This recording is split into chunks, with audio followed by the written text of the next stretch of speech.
राधे राधे दोस्तों, आइए हम आपको आज एक कहानी सुनाते हैं।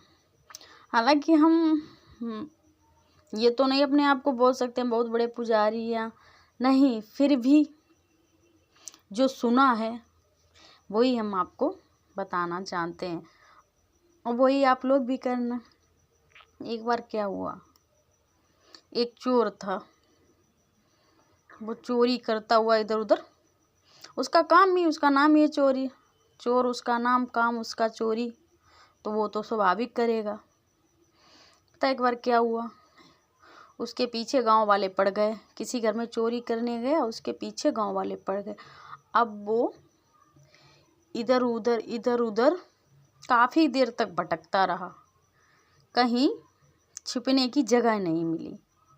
जब उसे जगह नहीं मिली, एकदम दौड़ते दौड़ते एक जगह भागवत हो रही थी, वहीं वो जाके बैठ गया।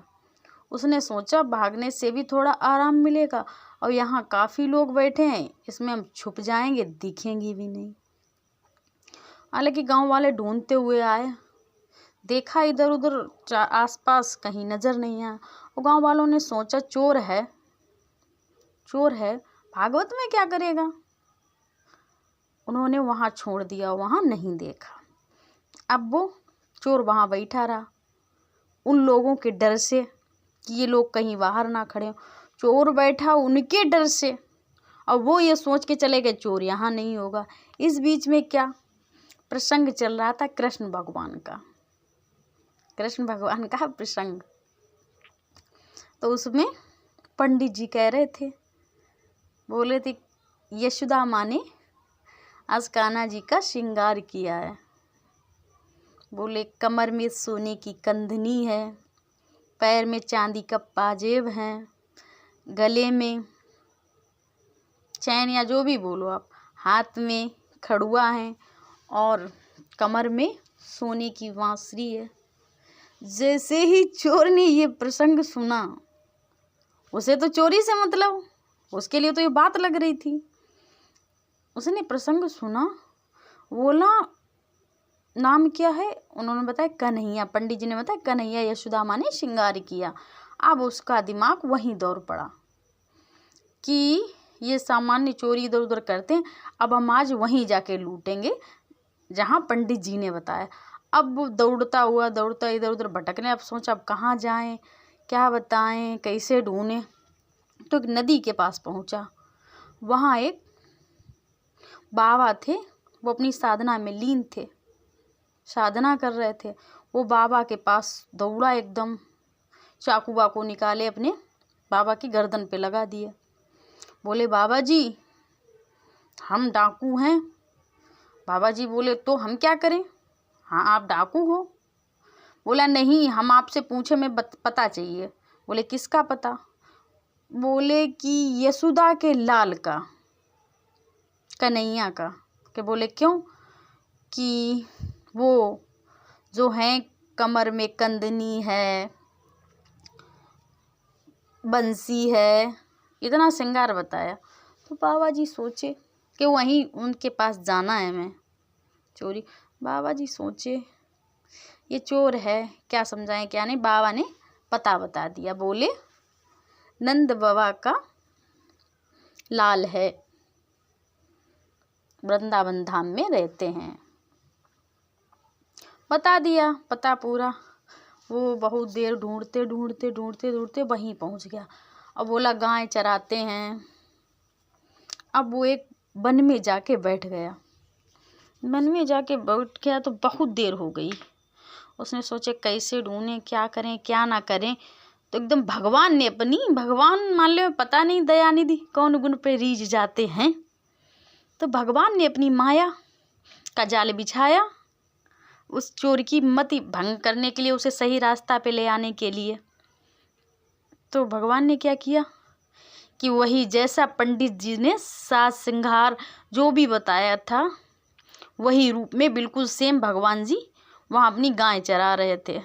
अब वो हालांकि माया द्वारा ग्वाल और गाय सब कुछ थी, हालांकि चराते हकीकत में, लेकिन उस दिन वो माया के द्वारा उन्होंने सब तैयार किया था। अब एक ग्वाल ने आवाज़ दिया कि कन्हैया, ये आपकी गाय इधर जा रही है।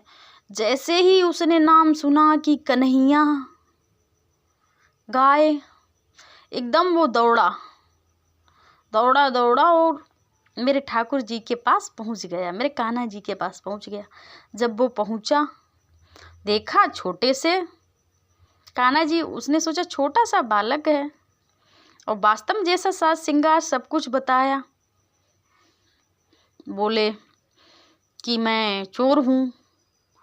तो बोले अच्छा, कि मैं भी चोर हूँ, कि मैं लोगों को लूटता हूँ। तो मेरे ठाकुर जी बोले मैं माखन लूटता हूँ, मैं लूटे हुए को राह पे ले आता हूँ। उसने सोचा चोर ने क्या है बात कर रहे क्या नहीं, उसके समझ में नहीं आया। वो हालांकि बहुत देर भगवान का उस चोर का प्रसंग छिड़ा रहा, जितनी देर भगवान उससे बात करते रहे। लेकिन हाँ, इस बीच में एक काम उसने किया था। उसने ठान लिया था प्रण भूखे प्यासे रहकर कि जब तक हमें कन्हैया का पता नहीं मिलेगा तब तक हम पानी तक नहीं पिएंगे। इतना कठिन प्रण लिया था। भले उसका उद्देश्य चोरी था, लेकिन प्रण उसका पक्का था। और प्रण ही देख के भगवान उसके पास आए।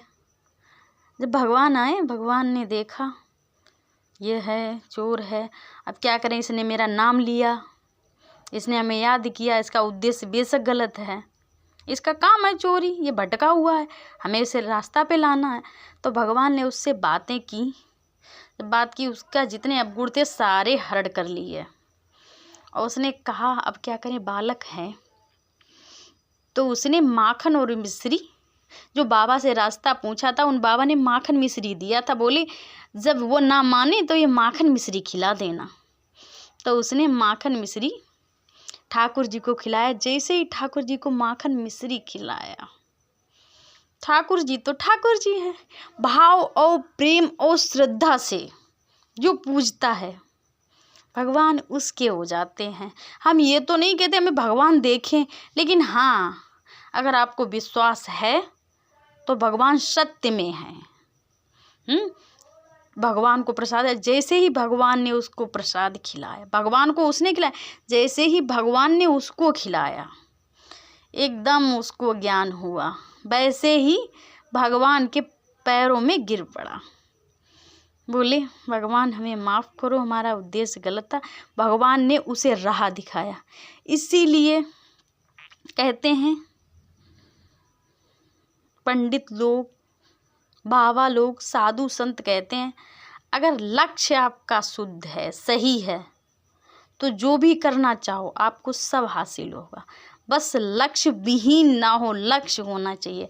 अब जैसे कि प्रेमानंद महाराज जी कहते हैं राधे राधे राधे राधे बोलने से सारे दिन के कष्ट दूर होते हैं। अब पता नहीं कष्ट होते कि नहीं, लेकिन हाँ, राधा राधा बोलने से मन को शांति मिलती है। और जब मन को शांति मिलती है तो मन में विश्वास बढ़ता है, और जब विश्वास बढ़ता है तो हम आप जान सकते हैं भगवान हैं। इसीलिए हम आपसे कहते हैं उस चोर को भगवान ने कहाँ से कहाँ ला दिया। तो हम आप तो कॉमन इंसान सही रास्ता पे चल रहे हैं, पता नहीं चलते या नहीं चलते, हम ये भी नहीं बोल सकते, लेकिन हम आप थोड़ा समझ तो है। इसीलिए राधे राधे कहिए, प्रेम से रहिए। ये कहानी का एक ही तात्पर्य है कि बस भगवान कुछ भी करिए, भगवान की भक्ति में मस्त रहिए। इसी के साथ दोस्तों, कैसी हमारी कहानी लगी, अगर अच्छी लगी हो तो कमेंट करना, फिर हम दूसरी कहानी सुनाएंगे। इसी के साथ राधे राधे, प्रेम से बोलिए राधे राधे। जय हो कृष्ण कन्हैया की, राधे श्याम, राधे राधे।